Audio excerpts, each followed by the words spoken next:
안녕하십니까. 소상공인과 중소기업의 사업 파트너이자 주치의로 활동하고 있는 경영지도사 김창렬입니다. 네, 저번에 제가 말씀드린 내용인데요. 제가 자문을 맡고 있는 중소기업 중에 지금 중진공 자금을 신청한 업체가 있는데요. 어저께 이제 그 결과가 문자로 왔다고 해서 그 내용을 바탕으로 해서 한번 말씀을 드릴까 합니다.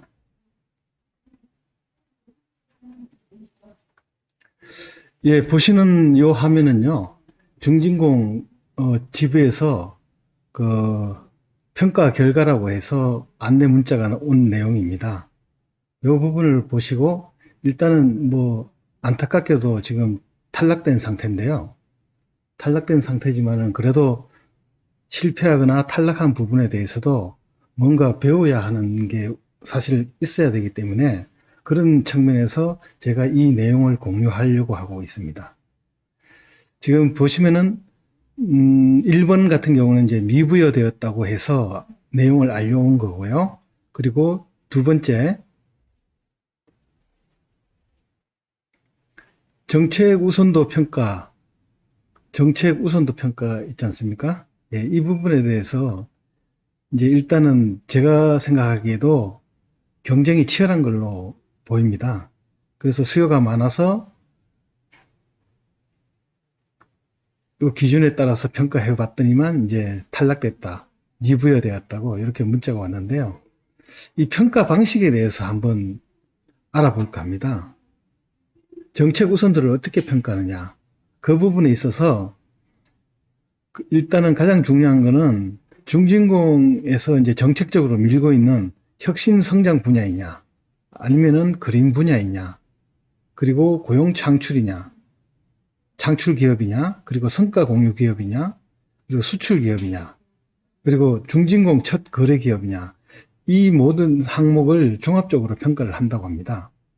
지금 사장님들께서 하고 계시는 사업이 혁신 성장 분야나 그린 분야가 아니더라도 혹시라도 이제 이쪽으로 좀 진출할 여지가 있거나 아니면 그러한 모습을 갖춰주는 게 가장 중요하다고 봅니다. 그래서 예를 들어서 혁신 성장 분야로 뭐 진출하는 데 있어서 지금 당장은 아니지만은 뭐 연구소 설립을 해서 기술 개발을 꾸준히 하고 있는 모습, 이런 모습을 보여줌으로써 그쪽 혁신 성장 분야에 해당된다고 어필을 할 수 있는 분야가 있거든요. 그래서 이런 면에 있어 갖고는 꼭 사전에 준비를 하셔야 된다는 겁니다. 그리고 고용 창출 같은 경우에도 지금 실제로 이제 고용 창출 면에 있어서도 채용 공고문을 뭐 첨부해서 같이 제출한다든지 뭐 이런 식으로 이 부분에 대해서도 한번 준비를 따로 하셔야 된다는 부분이고요. 그리고 수출 기업, 제가 저번에 말씀드렸듯이 수출 실적을 만드는 것은 그렇게 어렵지가 않습니다. 그러니까 수출 실적에 대해서도 지금 하고 있는 사업의 수출을 어느 정도 계획을 하고 계시다 하면은 수출 실적도 만들어 놓으시는 게 중요합니다. 아니면은 뭐 영문 카탈로그든지 어떤 그 수출을 위해서 준비를 하고 있다, 이런 모습도 준비를 하셔야 된다는 거고요. 그리고 중진공 같은 경우에 첫 거래 기업을 우대를 해주는 경향이 있습니다. 이런 부분에 대해서 사전 준비를 하지 않으면은 아주 탈락될 가능성이 높아진다는 얘기죠. 워낙 지금 또 경쟁이 치열하기 때문에요. 그리고 사전 정책 우선도 평가는 연간 3회까지 가능하다.